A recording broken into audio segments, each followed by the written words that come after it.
Hello. അപ്പോൾ കഴിഞ്ഞ ദിവസം ഒരു ഈവനിങ് ടൈമൊക്കെ ആയി, ഇക്ക ഓഫീസ് വിട്ടൊക്കെ വരാറായി. ഒരു ഈവനിങ് ടൈമൊക്കെ ആയപ്പോഴത്തേനും ഞാൻ എന്ത് ചെയ്തു, കിച്ചണിൽ കയറുകയാണ്.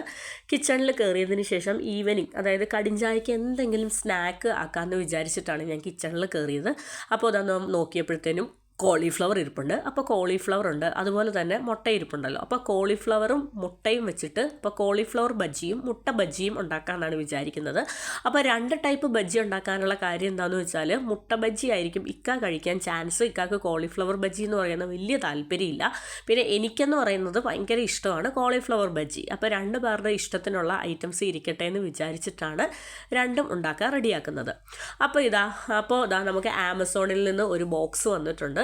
ഒരു വലിയ ബോക്സ് ആയിരുന്നു. അപ്പോൾ എനിക്ക് ആദ്യം വലിയ ഐഡിയ ഒന്നും കിട്ടിയില്ല ഇതെന്താണെന്നുള്ളത്. അതിനുശേഷം പിന്നീട് എനിക്ക് ഇക്ക ഫോൺ വിളിച്ചപ്പം എനിക്ക് മനസ്സിലായി എന്താ സംഭവം എന്നുള്ളത്. അപ്പം ഞാനിതാ വലിയ ബോക്സ് അഴിക്കുകയാണ്. ആ വലിയ ബോക്സൊക്കെ പെട്ടെന്ന് അഴിച്ച് അതിൻ്റെ ഉള്ളിൽ ഒരു ചെറിയ ബോക്സ്, അപ്പോൾ അത് ഞാൻ ഓപ്പൺ ചെയ്തു. അത് ഓപ്പൺ ചെയ്തപ്പോഴത്തേനും നമ്മുടെ സാറായിക്കൊരു ബിഗ് സർപ്രൈസാണത്. അവൾ അറിഞ്ഞിട്ടില്ല. അവൾ നല്ല ഉറക്കമാണ്. അവൾ കുറേ നാളായിട്ട് നമ്മളോട് ചോദിച്ച് അവൾ ആഗ്രഹിച്ചിരിക്കുന്ന ഒരു സംഭവമാണ്.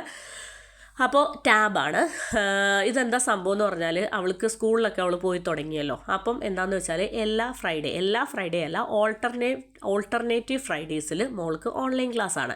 അപ്പോൾ ഓൺലൈൻ ക്ലാസ് ഉള്ളപ്പോൾ ഇവൾക്ക് ഒരു ടാബ് എന്ന് പറയുന്നത് വളരെ അത്യാവശ്യമായിട്ടുള്ള ഒരു സ്റ്റേജ് ആയിരുന്നു ഇപ്പോൾ. കാര്യം എന്താണെന്ന് വെച്ചാൽ, എൻ്റെ ഫോണ്, ഇക്കയുടെ ലാപ്ടോപ്പ്, അങ്ങനെയുള്ള ഐറ്റംസൊക്കെ ആയിരുന്നു കൊച്ചിന് ഓൺലൈൻ ക്ലാസ്സിന് വെച്ച് കൊടുത്തോണ്ടിരിക്കുന്നത്.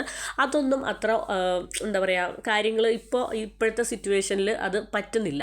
അങ്ങനെ ആയപ്പോഴത്തേനും അവൾക്ക് ഒരു ടാബിൻ്റെ അത്യാവശ്യമായി വന്നപ്പോഴത്തേനും അങ്ങനെയാണ് ടാബ് വാങ്ങിച്ചത്. അവൾക്ക് മെയിനായിട്ടുള്ള ഉദ്ദേശം അവളുടെ ഓൺലൈൻ ക്ലാസ്സിനും കാര്യങ്ങൾക്കൊക്കെ വേണ്ടിയിട്ടാണ്.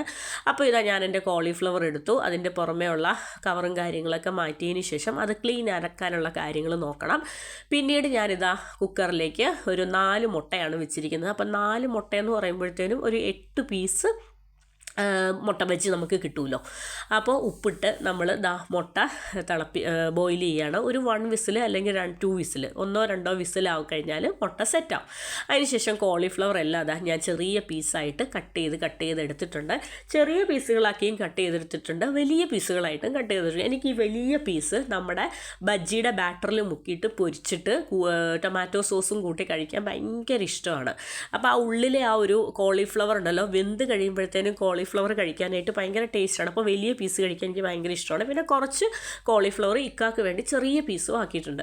അപ്പോൾ കോളിഫ്ലവർ ആണെങ്കിൽ ഷുവറായിട്ടും എന്തെങ്കിലുമൊക്കെ സംഭവങ്ങൾ, മൈക്രോ ആയിട്ടുള്ള കുഞ്ഞു സാധനങ്ങൾ എന്താണെങ്കിലും കോളിഫ്ലവറിൽ ഉണ്ടാവാതിരിക്കാൻ ചാൻസ് വളരെ കുറവാണ്. അപ്പോൾ മഞ്ഞപ്പൊടിയും ഉപ്പും ഇട്ട് ഒരു 10 മിനിറ്റ്സ് ഞാൻ കോളിഫ്ലവർ കംപ്ലീറ്റ് ആ വെള്ളത്തിലൊന്ന് തിളപ്പിച്ച് എടുക്കുകയാണ്.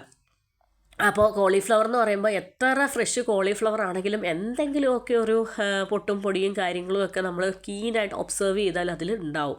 അപ്പോൾ ഞാൻ ഇതിലും ഉണ്ടായിരുന്നു ചെറിയ രീതിയിലുള്ള എന്തൊക്കെയോ പൊട്ടും പൊടിയും പോലെ എനിക്ക് തോന്നി. അപ്പോഴത്തേനും അങ്ങനെ എടുക്കുമ്പോൾ നമുക്ക് ധൈര്യമായിട്ട് കഴിക്കാം, ഒരു തൃപ്തിയായിട്ട് കഴിക്കാമല്ലോ.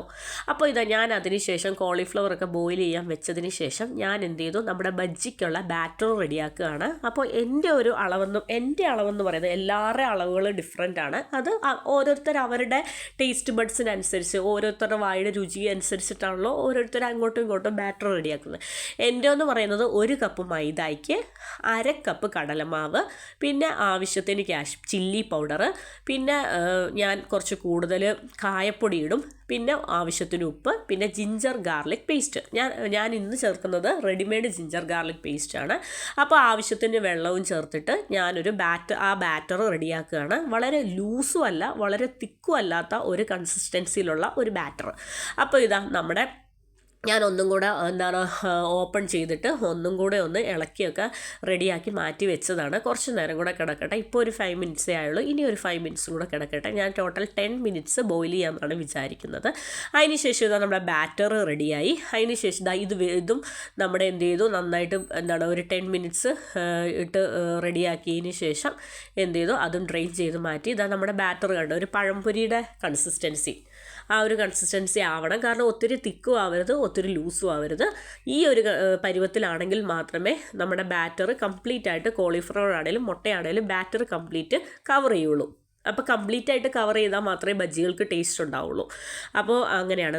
ഞാനപ്പോൾ ആദ്യത്തെ ഫസ്റ്റ് ബാച്ച് കോളിഫ്ലവർ എന്ന് പറയുന്നത് നന്നായിട്ട് കംപ്ലീറ്റ് ആയിട്ട് എല്ലായിടത്തും ഡോ പറ്റുന്ന രീതിയിൽ, അതായത് എല്ലായിടത്തും ബാറ്റർ പറ്റുന്ന രീതിയിൽ ഞാൻ എണ്ണയിലേക്ക് മുക്കി ഫ്രൈ ചെയ്യാൻ ഇട്ടിട്ടുണ്ട്. അപ്പോൾ ഇതാ ഞാൻ ഒരു ട്രിപ്പ് ഇട്ടു. അപ്പോൾ അടുത്ത ട്രിപ്പ് എന്ന് പറയുന്നത് ഞാൻ വിചാരിക്കുന്നത് കോളിഫ്ലവർ കട്ട് ചെയ്ത് വന്നപ്പോഴത്തേനും കുറച്ച് കൂടുതലുണ്ട്. അപ്പോൾ എല്ലാം കൂടി ഇന്ന് പൊരിച്ച് വേസ്റ്റ് ആക്കി തണുത്ത് ആവശ്യമില്ലാതെ നശിപ്പിച്ച് കളയണ്ടെന്ന് വിചാരിച്ചിട്ട് ആവശ്യത്തിനുള്ള കോളിഫ്ലവർ മാത്രമേ ഞാനിന്ന് ഫ്രൈ ചെയ്തെടുക്കുന്നുള്ളൂ. പോരാത്തതിന് നമുക്ക് വേറൊരു സ്നാക്കും കൂടെ ഉണ്ടല്ലോ, മുട്ട ബജിയും കൂടി ഉണ്ടല്ലോ. അപ്പോൾ ഒരു സ്നാക്കേ ഉള്ളെങ്കിൽ ഞാൻ ഈ കോളിഫ്ലവർ കംപ്ലീറ്റ് ആയിട്ട് പൊരിച്ചേനെ. പക്ഷേ 2 സ്നാക്ക് ഉള്ളത് കൊണ്ട് പകുതി മാത്രം പൊരിച്ചിട്ട് ബാക്കി ഞാൻ അടുത്ത ദിവസത്തേന് നെക്സ്റ്റ് ഡേ അടുത്ത ദിവസം തന്നെ ഇത് യൂസ് ചെയ്യും. കൂടുതൽ ഇങ്ങനെ ഫ്രിഡ്ജിൽ വെക്കുന്നത് ശരിയല്ലല്ലോ. അപ്പോൾ നെക്സ്റ്റ് ഡേയിൽ തന്നെ നമുക്ക് സ്നാക്ക് ടൈമിൽ, ഈവനിങ് ടീ ടൈം, സ്നാക്ക് ടൈമിൽ തന്നെ സ്നാക്കായിട്ട് തന്നെ ഈവനിങ് ടീ ടൈമിൽ അത് എടുത്ത് യൂസ് ചെയ്യാമല്ലോ എന്നാണ് വിചാരിക്കുന്നത്. അപ്പോൾ പിന്നെ ഫ്രഷ് ആയിട്ട് വേറെ ഞാൻ കുറച്ച് ബാറ്റർ, അതായത് മാവ് കലക്കുന്നുള്ളൂ. എന്നാന്ന് വെച്ചാൽ മാവ് ആവശ്യത്തിനുള്ളത് കുറച്ച് കലക്കാൻ വലിയ പാടൊന്നുമില്ലല്ലോ. അപ്പോഴത്തേനും എന്താണെന്ന് വെച്ചാൽ ചെയ്യാമെന്ന് വിചാരിച്ചു. നമ്മൾ പിന്നെ മുട്ടയൊക്കെ നല്ലതായിട്ട് 1-2 വിസിലൊക്കെ കയറിയിട്ടുണ്ട്. അപ്പോൾ മുട്ട വിസിൽ അടിച്ചു. അപ്പോൾ മുട്ടയൊക്കെ ബോയിൽ ചെയ്തു. അതിന് ശേഷം ഞാൻ കിച്ചണിൽ കുക്കിംഗ് ആയിരുന്നു. അപ്പോൾ സൈറു ഉറക്കത്തിൽ നിന്ന് എഴുന്നേറ്റ് വന്നു. അപ്പം ഞാൻ അവളെ ഒരു ചെയറൊക്കെ ഇട്ട് കിച്ചണിൽ ഇരുത്തിയിരിക്കുകയാണ്. അപ്പോൾ അതിന് ശേഷം ഞാൻ ബാക്കിയുള്ള നമ്മുടെ കോളിഫ്ലവറും കാര്യങ്ങളും ഫസ്റ്റ് ബാച്ചാണ്. ഇത് ഫസ്റ്റ് ബാച്ച് ഞാൻ പൊരിച്ച് കോരാൻ പോവാണ്. ഇത് ഞാനെന്ന് പറഞ്ഞാൽ 2 ടൈപ്പിലാണ് കോളിഫ്ലവർ കട്ട് ചെയ്തത്. ഒന്നെന്ന് പറയുന്ന കുറച്ച് മുഴുപ്പുള്ള പീസായിട്ട് എനിക്ക് ഭയങ്കര ഇഷ്ടമാണ്. കുറച്ച് മുഴുപ്പുള്ള പീസ് ബാറ്ററിൽ മുക്കിയിട്ട് ഫ്രൈ ചെയ്ത് നല്ല ക്രിസ്പി ആയിട്ട് കടിച്ച് തിന്നാൻ. കാരണം എനിക്ക് ആ ഉള്ളിലെ കോളിഫ്ലവറിൻ്റെ അപ്പോൾ ഡയറക്റ്റ് ആ കോളിഫ്ലവർ ഉണ്ടല്ലോ അതിങ്ങനെ കഴിക്കാനായിട്ട് എനിക്ക് ഭയങ്കര ഇഷ്ടമാണ്. പിന്നെ ഞാൻ സെക്കൻഡ് ബാച്ചായിട്ട് ഇട്ടത് ചെറിയ പീസുകളായിട്ടുള്ള കോളിഫ്ലവറാണ്. അതെന്ന് പറയുമ്പോഴത്തേനും ഇക്കാക്ക് കോളിഫ്ലവർ ബജ്ജി വലിയ താല്പര്യമില്ല. അപ്പോൾ കഴിക്കുകയാണെങ്കിൽ തന്നെ ഇതുപോലത്തെ വലിയ പീസുകൾ കണ്ടാൽ ഒട്ടും കഴിക്കത്തില്ല. അപ്പം വളരെ ചെറുതായിട്ട് വളരെ കുഞ്ഞു പീസുകൾ ഞാൻ എന്ത് ചെയ്യുകയാണ്, ഒരു ബാച്ച് ഫ്രൈ ചെയ്തെടുക്കുകയാണ്. അപ്പോൾ ബാക്കി വന്നത് ഞാൻ നെക്സ്റ്റ് ഡേയിലേക്ക് വേണ്ടിയിട്ട് ഒരു കണ്ടെയ്നറിലേക്ക് മാറ്റുകയാണ്. അപ്പോൾ എന്താണേലും കലക്കിയ ബാറ്റർ വളരെ കുറവാണ്. അതുകൊണ്ട് തന്നെ എന്താണേലും മുട്ട ബജിയുടെ സമയമാകുമ്പോഴത്തേനും കുറച്ചും കൂടെ ബാറ്റർ കലക്കണം. കാര്യം എന്താ വെച്ചാൽ ആ എഗ്ഗ് കംപ്ലീറ്റ് കവറായില്ലെങ്കിൽ ഒരു രുചിയും കാണത്തില്ല, ഒരു രസവും കാണത്തില്ല. അപ്പോൾ അതുകൊണ്ട് തന്നെ എന്താണേലും ബാറ്റർ രണ്ടാമത് കലക്കണം. അപ്പോൾ ഞാൻ അടുത്ത ലാസ്റ്റ് ഫൈനൽ കോളിഫ്ലവറും കൂടി ഞാൻ പൊരിച്ച് കോരാൻ പോവാണ്. അപ്പോൾ ഞാൻ ആദ്യം ചെയ്ത പോലെ തന്നെ മൈദയും അതുപോലെ തന്നെ കടലമാവും കാശ്മീരി ചില്ലി പൗഡറും കായവും ഉപ്പും അതുപോലെ തന്നെ ജിഞ്ചർ ഗാർലിക് പേസ്റ്റും എല്ലാം കൂടി ഇട്ട് ആവശ്യത്തിന് വെള്ളം ഒഴിച്ചിട്ട് ഞാൻ വീണ്ടും എന്ത് ചെയ്തു, നമ്മുടെ മുട്ട ബജിക്ക് വേണ്ടിയിട്ടുള്ള ബാറ്റർ റെഡിയാക്കുകയാണ്. അപ്പോൾ കോളിഫ്ലവർ ലാസ്റ്റ് കോളിഫ്ലവറും കൂടി പൊരിച്ച് കോരുകയാണ്. പൊരിച്ച് കോരാനല്ല, മറ്റേ സൈഡും കൂടെ തിരിച്ചിട്ടതിന് ശേഷം അത് നന്നായിട്ട് ക്രിസ്പിയായി റെഡിയായതിന് ശേഷം ഇതും കൂടെ പൊരിച്ച് കോരും. അപ്പോൾ വളരെ ടേസ്റ്റി ആയിട്ടുള്ള 2 സ്നാക്കുകളാണ് ഇന്ന് റെഡിയാക്കുന്നത്. അപ്പോൾ ഇന്നത്തെ ഈവനിങ് സ്നാക്ക് എന്ന് പറയുന്നത് മുട്ട ബജിയും അതുപോലെ തന്നെ കോളിഫ്ലവർ ബജിയുമാണ്. ഞാൻ ഇടയ്ക്കിടയ്ക്ക് വാങ്ങിച്ച് ഇങ്ങനെ കോളിഫ്ലവർ ബജി പൊരിക്കാറുണ്ട്. അപ്പോൾ കംപ്ലീറ്റ് ആയിട്ട് റെഡി ആയിട്ടുണ്ട്. അപ്പോൾ ബാക്കിയുള്ളതും കൂടെ ഞാൻ ഇട്ടു. വളരെ ടേസ്റ്റി ആയിട്ട് നല്ല അടിപൊളിയായിട്ടുള്ള കോളിഫ്ലവർ ബജി റെഡിയായി. ഇനി അടുത്തതെന്ന് പറയുന്നത് നമുക്ക് നമ്മുടെ മുട്ട ബജിയുടെ പരിപാടിയിലേക്ക് കയറാം. അപ്പോൾ മുട്ട ബജിക്ക് വേണ്ടിയിട്ടുള്ള ബാറ്ററും കലക്കി എടുത്തിട്ടുണ്ട്. അപ്പോൾ നമുക്ക് 4 മുട്ടയാണ് നമ്മൾ ബോയിൽ ചെയ്തത്. അപ്പോൾ അത് കട്ട് ചെയ്യുമ്പോഴത്തേനും 4 മുട്ടയിൽ നിന്ന് നമുക്ക് 8 പീസ് മുട്ട ബജി കിട്ടുമല്ലോ. അപ്പോൾ ഞാൻ മുട്ടയൊക്കെ നല്ല ക്ലീനായിട്ട് നല്ല അടിപൊളിയായിട്ട് കട്ട് ചെയ്തിട്ടുണ്ട്. നമ്മൾ കത്തി ഒന്ന് നനച്ച് കഴിഞ്ഞതിന് ശേഷം കട്ട് ചെയ്യുമ്പോഴത്തേനും മുട്ട പൊട്ടാതെ നമുക്ക് കട്ട് ചെയ്ത് കിട്ടും. അതിന് ശേഷം കംപ്ലീറ്റ് ആയിട്ട് ബാറ്റർ കംപ്ലീറ്റ് ആയിട്ട് കോട്ടാവുന്ന രീതിയിൽ നന്നായിട്ട് ചെയ്ത് കൊടുത്തതിന് ശേഷം ആ സെയിം എണ്ണയിലേക്ക് തന്നെ നമ്മുടെ കോളിഫ്ലവർ പൊരിച്ച സെയിം എണ്ണയിലേക്ക് തന്നെ ഞാൻ മുട്ട ബജി ഇട്ട് കൊടുത്തു. അപ്പോൾ കോളിഫ്ലവർ വളരെ ടേസ്റ്റി. ഞാൻ പൊരിക്കുന്നതിനിടയിൽ ഓരോന്നോരോന്ന് കഴിക്കുകയാണ്. വളരെ ടേസ്റ്റിയാണ്. നമ്മൾ കഴിക്കുമ്പോഴത്തേനും അങ്ങ് കഴിച്ചുകൊണ്ടിരിക്കും. കാര്യം അതിൻ്റെ ബാറ്റർ റെഡിയാക്കിയത് നമ്മൾ ജിഞ്ചർ ഗാർലിക് പേസ്റ്റും അതുപോലെ തന്നെ കായവും അതുപോലെ തന്നെ മുളക് പൊടിയും മൈദായും കടലമാവും എല്ലാം കൂടെ ചേർത്തപ്പോൾ ഭയങ്കര ടേസ്റ്റ്. കടലമാവ് മാത്രമാണെങ്കിൽ ഹെൽത്തിയാണ്, പക്ഷേ ഇത്ര ടേസ്റ്റ് ഉണ്ടാവില്ല. ഈ മൈദാടയും കൂടെ ആ ഒരു മിക്സ് വരുമ്പോഴത്തേനാണ് ഈ നമ്മുടെ ബജ്ജിയുടെ ആ ഒരു എന്താ പറയുക ബാറ്റർ എന്ന് പറയുന്നത് ഭയങ്കര ടേസ്റ്റ് വരുന്നത്. അപ്പോൾ എപ്പോഴും ഒന്നും അല്ലല്ലോ, വല്ല കാലത്തുമൊക്കെ ചെയ്യുന്നതല്ലേ. അപ്പോൾ അതുകൊണ്ട് കുറച്ച് മൈദ ഒക്കെ ആഡ് ചെയ്തോളുക, കുഴപ്പമില്ല. പിന്നെ നമുക്ക് എന്താ പറയുക ഹെൽത്ത് വൈസ് ചെയ്യുവാണെങ്കിൽ കടലമാവിൽ വരെ നമുക്കിങ്ങനെ ഈ ഒരു ഇൻഗ്രീഡിയൻസ് ഒക്കെ ചേർത്ത് കടലമാവിൽ വരെ നമുക്ക് റെഡിയാക്കി എടുക്കാൻ പറ്റും. ബജ്ജീസും കാര്യങ്ങളും എല്ലാം ഈ കോട്ടിംഗ് ഒക്കെ നമുക്ക് കടലമാവിലും ചെയ്യാൻ പറ്റും, മൈദ മാത്രമായിട്ടും ചെയ്യാൻ പറ്റും, അതുപോലെ തന്നെ ഗോതമ്പ് പൊടിയിൽ ചെയ്യാൻ പറ്റും. അതൊക്കെ ഓരോരുത്തരുടെ ഇഷ്ടമനുസരിച്ച് ഓരോരുത്തരുടെ ടേസ്റ്റ് അനുസരിച്ച് അങ്ങോട്ടും ഇങ്ങോട്ടും ഒക്കെ മാറ്റുക. പിന്നെ പൊരിച്ചു വരുമ്പോൾ വലിയ ഡിഫറൻസ് ഒന്നുമില്ല. എങ്കിലും ഓരോരുത്തർക്ക് എന്താണോ ടേസ്റ്റ് അവരുടെ അനുയോജ്യമായിട്ടുള്ള രീതിയിൽ ഓരോരുത്തരുടെ ടേസ്റ്റ് ബഡ്സിന് സ്യൂട്ടാവുന്ന രീതിയിൽ ഓരോന്നും ചെയ്യുക. അപ്പോൾ ഇതാ വളരെ ക്രിസ്പി ആയിട്ടുള്ള നല്ല അടിപൊളിയായിട്ടുള്ള മുട്ട ബജ്ജി റെഡി ആയിട്ടുണ്ട്. അതിനുശേഷം ഇതാ ഞാൻ അതിന് വേണ്ടിയിട്ട് ഇന്ന് എടുക്കുന്ന ചട്നി എന്ന് പറയുന്നത് മുളക് പൊടി ചാലിക്കുന്ന, അതായത് കാശ്മീരി ചില്ലി പൗഡറും ആവശ്യത്തിന് ഉപ്പും പിന്നീട് കുറച്ച് വിനീഗറും അതുപോലെ തന്നെ കുറച്ച് വെള്ളവും കൂടെ ചേർത്തിട്ടുള്ള ഒരു മിക്സ് ഞാൻ എടുക്കുന്നത്. ഇതിലേക്ക് നമ്മൾ ടൊമാറ്റോ കെച്ചപ്പും കൂടെ ആഡ് ചെയ്തെങ്കിൽ നല്ല ടേസ്റ്റ് ആയിരിക്കും. എൻ്റെ കയ്യിൽ കെച്ചപ്പ് കുറച്ച് തീർന്നിരിക്കുകയാണ്, അതുകൊണ്ട് ഞാൻ ഇന്ന് അതിലേക്ക് ആഡ് ചെയ്യുന്നില്ല.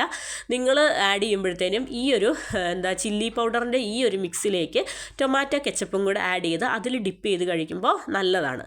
അതിന് ശേഷം ഇക്ക ഓഫീസൊക്കെ വിട്ട് വന്നു. ഇക്ക വന്നതിന് ശേഷമാണ് ഞാൻ ബ്ലാക്ക് ടീ വെച്ചത്. അതിന് ശേഷം ഇക്ക വന്നതിന് ശേഷം ഞാൻ ചായ വെച്ചു. 2 ഗ്ലാസ് ചായ ആദ്യം ടേബിളിലേക്ക് വിളമ്പി. അതിന് ശേഷം നമ്മുടെ സ്നാക്സും കാര്യങ്ങളും എല്ലാം ഓരോന്നോരോന്നായിട്ട് ടേബിളിലേക്ക് സെർവ് ചെയ്യാണ്. അപ്പോൾ അതാ നല്ല ചൂട് കടിഞ്ചായ, അതിൻ്റെ കൂടെ നല്ല അടിപൊളി ക്രിസ്പി ക്രഞ്ചി ആയിട്ടുള്ള വളരെ ടേസ്റ്റി ആയിട്ടുള്ള നല്ല അടിപൊളി കോളിഫ്ലവർ ബജിയും മുട്ട ബജിയുമാണ് അതിൻ്റെ കൂടെ നമ്മളിന്ന് എടുക്കുന്നത്. അപ്പോൾ അതാ ഇതാണ് നമ്മുടെ കോളിഫ്ലവർ ബജ്ജി. വളരെ ടേസ്റ്റിയാണ്. ഞാൻ ആ ബാറ്റർ റെഡിയാക്കിയപ്പോഴത്തേനും അതിൻ്റെ അകത്ത് ചില്ലി പൗഡർ കുറച്ച് കുറവാണ് റെഡിയാക്കിയത്. അതെന്താണെന്ന് വെച്ചാൽ ഇന്ന് ശരിക്കും ചില്ലി പൗഡർ വെച്ചിട്ടുള്ള ചട്നിയാണല്ലോ ഉണ്ടാക്കുന്നത്. അതുകൊണ്ട് രണ്ടിനും കൂടെ എരിവാണെങ്കിൽ ഭയങ്കര സ്പൈസി ആയിരിക്കും. അതുകൊണ്ട് തന്നെ ഞാൻ അവിടെ കുറച്ചു, ഇവിടെ നല്ല സ്പൈസി ആക്കി. അപ്പോൾ അങ്ങനെയാണ്. അപ്പോൾ വളരെ ടേസ്റ്റിയാണ്. നല്ല ചൂട് ചായയും നല്ല എരിവുള്ള നല്ല കരിമുര ഈവനിങ് സ്നാക്കും. അപ്പോൾ സാറ ഉറക്കത്തിൽ നിന്നൊക്കെ എഴുന്നേറ്റു. അവൾ ഭയങ്കര ഹാപ്പിയായി. അവളുടെ ടാബൊക്കെ അവൾക്ക് ഓണാക്കി കൊടുത്തു. അവൾ ഇപ്പോഴാണ് ശരിക്കും ഇത് കാണുന്നത്. അപ്പം നമ്മുടെ ഈ ഒരു കുട്ടി വ്ളോഗ് നിങ്ങൾക്ക് എല്ലാവർക്കും ഇഷ്ടപ്പെട്ടു എന്ന് വിചാരിക്കുന്നു. ഇത്രയേ ഉള്ളൂ. അപ്പോൾ താങ്ക് യു ഫോർ വാച്ചിങ്.